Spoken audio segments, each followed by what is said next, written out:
जिसुनि दाम गोसाथार थैजों बायख'जानाय आंनिनो बिमा बिफा बिदा फंबाय बिनानाव नोंथां साफ्रोमनिसिमबो दिनै आं फंनैसो इसोरनि गाहाम बाथ्रानि सायाव बिजिरनो आखायाव लादों। गोजाम बरदायनिफ्राय पापनि साजा आरो बासायगिरिनि सदबांसा। प्रभु इसोरा जेबोखौ बुंनायसै, मानोना नों बिब्दि खालामबाय।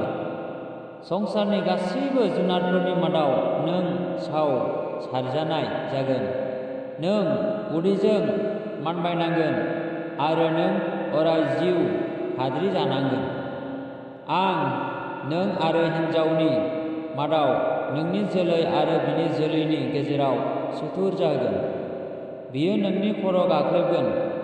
बे जाबाय बासायगिरि थिनहरनायनि बाथ्राखौ थांखि हरना बुंनाय। हेबाखौ इसोरा बुंबाय, नोङो दुखुनि गेजेरजों फिसा आजायनांगोन। नों हौवानि गेजेन जानानै थानांगोन आरो बेहा नोंनि सायाव अधिकार थागोन।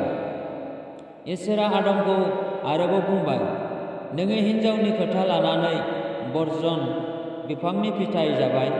बे बुहुमा नोंनि थाखाय सावसार जानाय जागोन।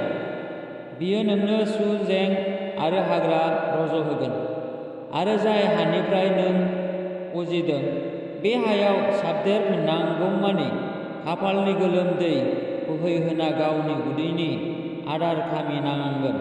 मानोना नों हा आरो हायानो जाफिनगोन।